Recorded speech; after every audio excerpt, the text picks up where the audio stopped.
Olá pessoal, tudo bem com vocês? Na aula de hoje nós vamos estudar sobre a diversidade da vida microscópica. Então, a vida microscópica ela é constituída por diversos seres vivos, incluindo os protozoários, que fazem parte aí do reino protistas, que são seres heterotróficos formados por apenas uma célula. Então, vamos ver aí como é que é mais ou menos um protozoário. Um protozoário, veja só, deixa eu pegar aqui o laser. Ele apresenta uma estrutura bem simples e uma das suas estruturas que a gente vai ter aqui em comum é um núcleo. A gente tem aqui uma membrana revestindo todo o seu plasma, o seu endoplasma e o seu ectoplasma. A gente tem aqui também vácuos alimentares, que é onde ele vai conseguir conseguir adquirir seus alimentos. Então veja que existem quatro classificações aí dos protozoários, que são os esporozoários, a gente tem os rizópodes, a gente tem os ciliados e a gente tem os flagelados. Então esses quatro tipos de protozoários, eles existem na natureza. Os protozoários, de modo geral, eles são encontrados em maior quantidade em regiões onde apresenta água. Então a gente tem rios, no mar, então eles costumam viver na água. Só que existem algumas situações onde alguns protozoários eles acabam existindo no organismo de outros seres vivos, como é o caso dos seres humanos, que em alguns deles a gente vai ver daqui a pouco que podem causar doenças bem graves na gente. Então vamos lá. Esse tipo de ser vivo, ele consegue se reproduzir a partir de divisão binária. Como é que é isso? Então, esses protozoários, eles conseguem, a partir dessas suas células, os seus núcleos, eles conseguem se dividir em dois, e essa célula cresce de tamanho, fazendo aí uma divisão, como a gente consegue identificar aqui nessa imagem. Então, aqui a gente tem uma célula de protozoário, ele duplicou seu material genético, seu núcleo. Esse material, essa célula cresceu de tamanho e conseguiu se dividir em duas, formando aí dois indivíduos e assim conseguindo se reproduzir em maior quantidade. Quanto mais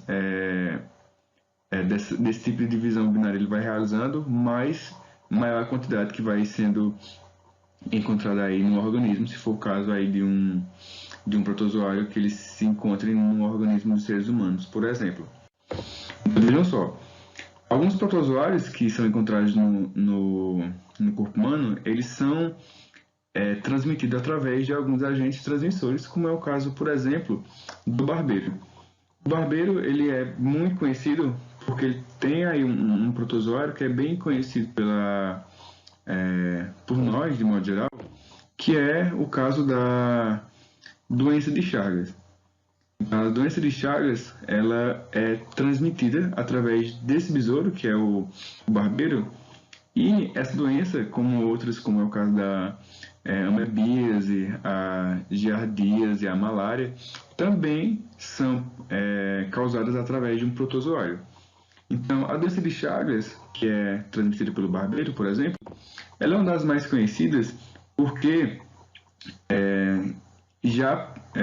atualmente não tanto no Brasil, como já ocorreu em outros momentos, mas a Trypanosoma cruzi, que é esse protozoário que a gente vai encontrar no organismo de pessoas que estão com a doença de Chagas, ele causa sérios problemas à saúde, como é o caso de febre, mal-estar, inchaço nos olhos, inchaço e vermelhidão no local da picada do inseto, fadiga, irritação sobre a pele, dores no corpo, dor de cabeça, náusea, diarreia, vômito, surgimento de nódulos e aumento no tamanho do fígado e do baço.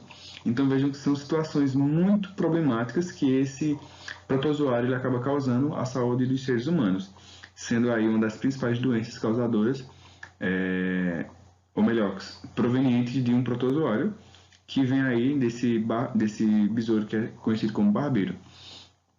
Só que não são apenas os protozoários que são os micro-organismos que nós vamos estudar hoje. Nós vamos estudar hoje um pouquinho também sobre as bactérias. As bactérias, elas são micro-organismos que também são formados a partir de uma célula e eles são bem rudimentares. Então, existem quatro tipos diferentes de bactérias, que são as bactérias dos tipos cocos, bacilos, espirilos e vibrões, que são esses 4 tipos diferentes de bactérias. Então, as bactérias, elas são organismos procariontes, ou seja, o seu material genético ele está basicamente solto dentro do seu citoplasma.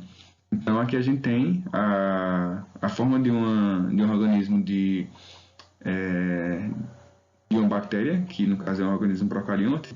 Então, a gente tem aqui, ó, esse exemplo, nessa estrutura que a gente vê que existem outros tipos de estruturas para bactérias, mas nessa especificamente, a gente vai encontrar aqui flagelos.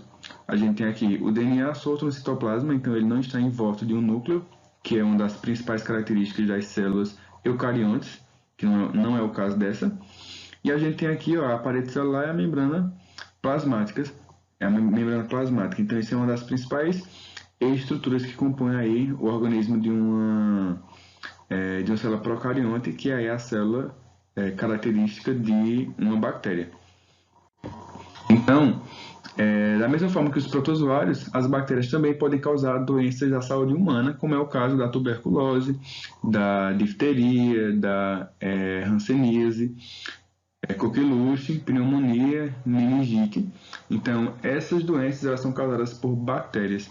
Então, essas doenças elas acabam causando graves problemas à saúde das pessoas, só que nem todas as bactérias elas são ruins. Então, existem bactérias que exercem diversas funções no meio ambiente, desde bactérias que têm como função de decompositora, no qual elas vão ajudar aí na produção de nutrientes para as plantas, por exemplo, na produção de certos tipos de gases, isso na função decompositora, como também existem bactérias no nosso organismo que são bactérias do bem, que exercem funções no nosso organismo que não são necessariamente funções ruins. Então, normalmente a gente tem associado bactérias a coisas ruins, mas nem sempre isso acontece, ok? Então, a gente tem bactérias que são do bem, como também existem bactérias que são do mal. Então, as bactérias, da mesma forma que os protozoários, elas também passam aí por uma divisão para produzir uma nova bactéria. Então, para que isso aconteça, as bactérias elas passam por um processo chamado de bipartição, no qual a gente tem uma célula-mãe, e a célula-mãe ela vai ter aí um material genético. Esse material genético ele vai se duplicar, fazendo com que essa célula ela aumente de tamanho, tendo aí essa bipartição, formando aí 2 células filhas. Então, a gente tem aí, a partir de uma célula-mãe, a gente tem a produção de 2 células filhas. Essas células filhas, por sua vez, elas vão se tornar células-mães que vão dar origem a outras células e assim por diante. A gente tem uma proliferação de um tipo específico de bactérias. Certo, gente? Então, essa foi a aula de hoje. Espero que vocês tenham gostado. Foi uma aula bem curta. Então, próxima aula a gente termina o conteúdo e a gente se vê na próxima aula, certo? Então, tchau e até semana que vem.